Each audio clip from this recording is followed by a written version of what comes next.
ரசூலுல்லாஹி ஸல்லல்லாஹு அலைஹி வஸல்லம் அவர்கள் சொல்கிறார்கள் பாருங்கள், சூரத்து தௌபா 9வது அத்தியாயத்தின் 35வது வசனம்.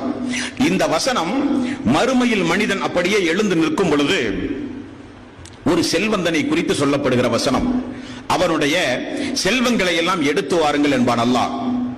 இந்த உலகத்தில் தர்மம் கொடுக்கப்படாத செல்வம், ஜக்காத்து கொடுக்காத செல்வம், ஏழை எளியவர்களுக்கு பயன்படாத செல்வம், அந்த செல்வம் தனக்குரியது என்று தன்னோடு மட்டுமே வைத்துக் கொண்டு பாதுகாத்த செல்வம், அல்லாஹ்வுடைய பாதையில் செலவழிக்காத செல்வம், ஏழை எளியவர்கள் பாதிக்கப்பட்டு கையேந்தி வரும்பொழுது கொடுக்காத செல்வம், வீட்டுக்கு அருகில் பசியும் பட்டினியுமாக இருந்த மக்களுக்கெல்லாம் செலவழிக்கப்படாத செல்வம் எடுத்து கொண்டு வாருங்கள் என்று அல்லாஹ் சொல்லி, யௌம யுஹ்மா அலைஹா ஃபீ நாரி ஜஹன்னம ஃபத்குவா பிஹா ஜிபாஹுஹும் வஸுனூபுஹும் வலுஹூருஹும் ஹாதா மா கனஸுத்தும் லி அன்ஃபுஸிக்கும் ஃபதூகு மா குன்தும் தக்னிஸூன்.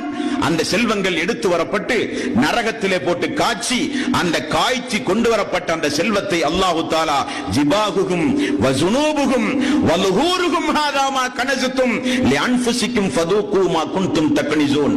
அவனுடைய முதுகிலும் அவனுடைய விலாப்புறங்களிலும் சூடு போடுங்கள் அந்த செல்வத்தை கொண்டு. என்னுடைய அடியார்களுக்கு பயன்படாத செல்வம், ஜக்காத்து கொடுக்கப்படாத செல்வம், அதற்காக வேண்டி ஓடி ஓடி உழைத்து இபாதத்துகளை பாழாக்கிய செல்வம். யா அய்யுஹல்லதீன ஆமனூ லா துல்ஹிக்கும் அம்வாலுக்கும் வலா அவுலாதுக்கும் அன் ஸிக்ரில்லாஹ். பிள்ளைகளோ பொருளாதாரமோ என்னை நினைப்பதை விட்டு உங்களை தடுக்க வேண்டாம் என்று சொன்னானே.